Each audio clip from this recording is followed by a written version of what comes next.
Okay, it's a few days after the last video, and we're back again with this no start. We've been thinking about it, and what I am hoping is that even though I know I've got a fuel leak, that there's going to be enough fuel that gets in the carburetor to be able to keep it running. If so, then I'm going to hop in, drive it over to the shop, because right now it's in the field and it's just laying in the dirt to work on it, to pull that belly pan off or do anything with that, an inspection of that fuel pump and the connections there.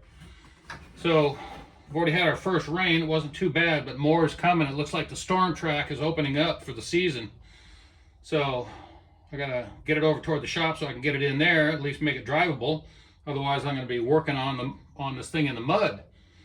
If too much rain comes, then we're not even going to be able to get this thing out of here. We've tried this in the past, and it gets really deep and slick. We'd have to get the four-wheel drive out here and tug this out. So the best thing is to try to get while the getting is good.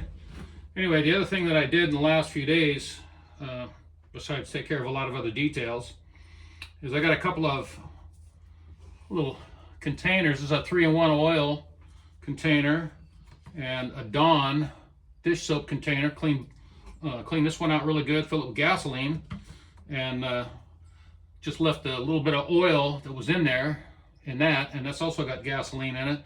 And what I want to do is be able to meter gasoline into this slowly but surely.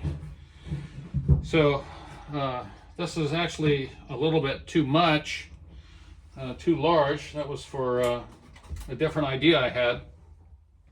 So we're going to just dribble gasoline in here while it's running, and hopefully it will pick up enough fuel to stay running. And then if I do get it running, I don't want to run it too long because we still got some wires that are leaning on the exhaust manifold, and ideally it would idle for a little while so I can get under there and just take a look at how bad that thing is leaking, because all I see is a few drips here and there, and I'd like to see how much it's leaking when it's actually running. So anyway, still hot wiring it.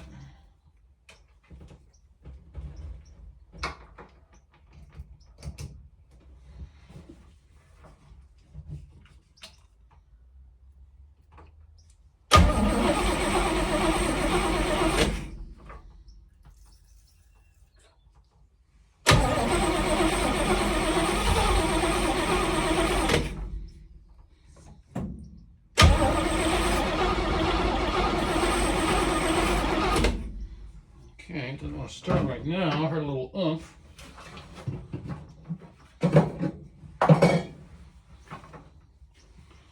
Thought I had some quick start around here, but that's fine.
All right.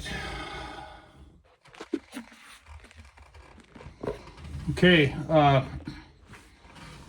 Obviously, it runs and idles. I did a quick peek underneath there. I couldn't see a really high amount of leakage. Matter of fact, I didn't see any, so maybe it's filling up that cross member and then leaks out of there after a while. I don't know. Regardless, can't get it into gear. It's like the clutch feels normal, but it just grinds in every gear. So I can't, I'm not going to slam it into gear. That would be no good because I've got to make a couple of turns. I've got to back up. And I think what I'm going to try to do is put it in gear and then start it and then stop it when I need to shift. So it can get kind of hairy, but I gotta get this thing up to the shop. So let's see if we can do this.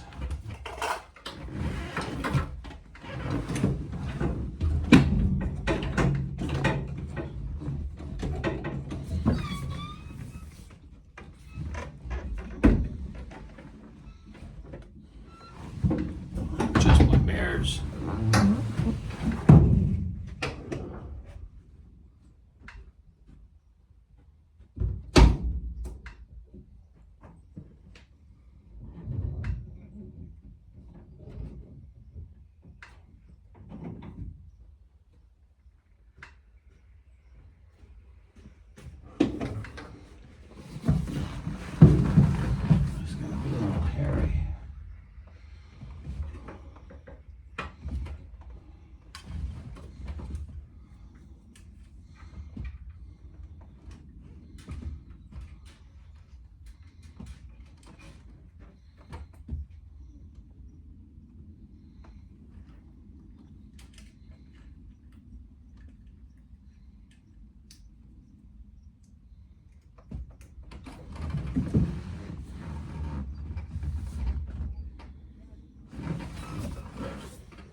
Thought I had it in gear.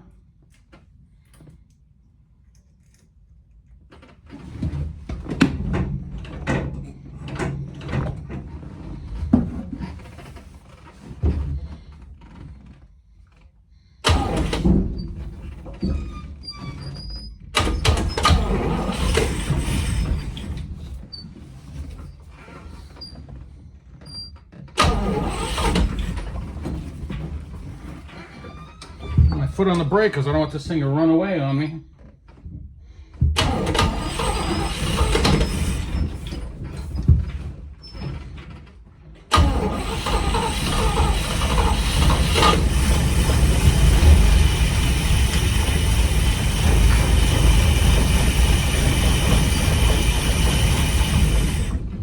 Okay, that's enough in reverse.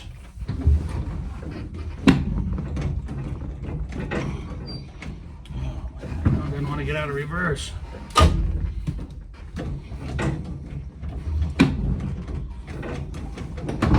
Jeez.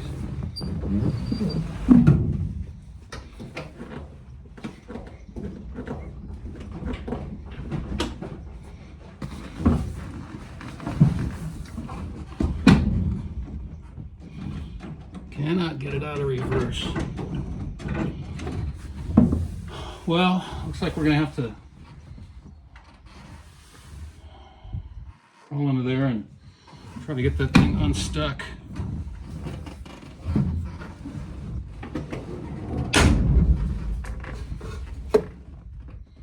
Disconnect that so it's not going to start. Okay, alright, got it out of gear. Alright, contact. So just tap the starter and got it out of gear. Now let's lock it first.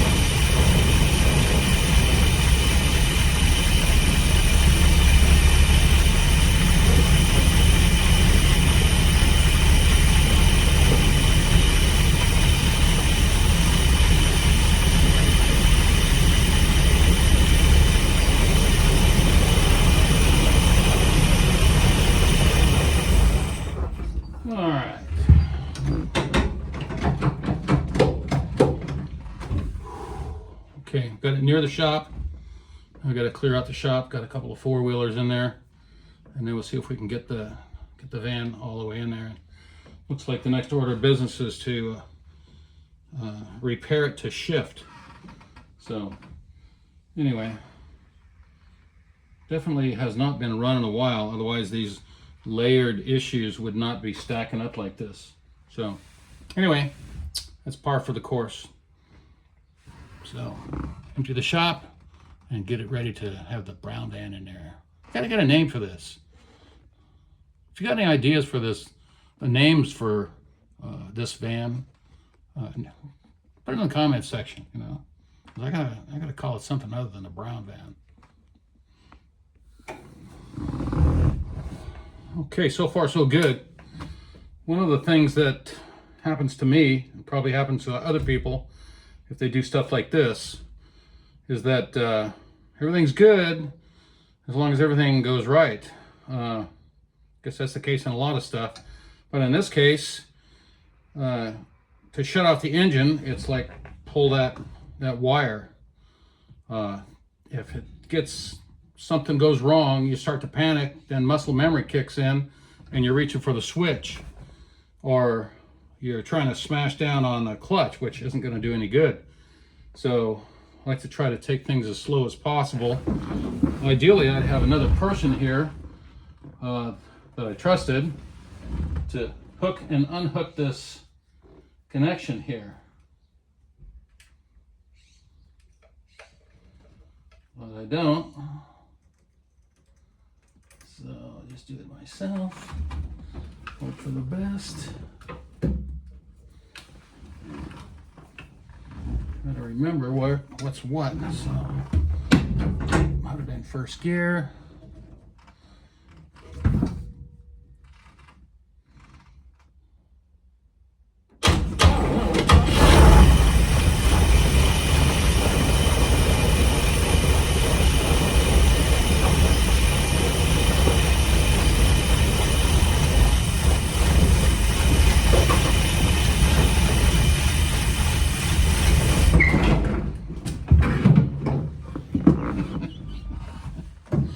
Made it. Alrighty. Well, let's crawl under there and see what's going on with that clutch. Yeah.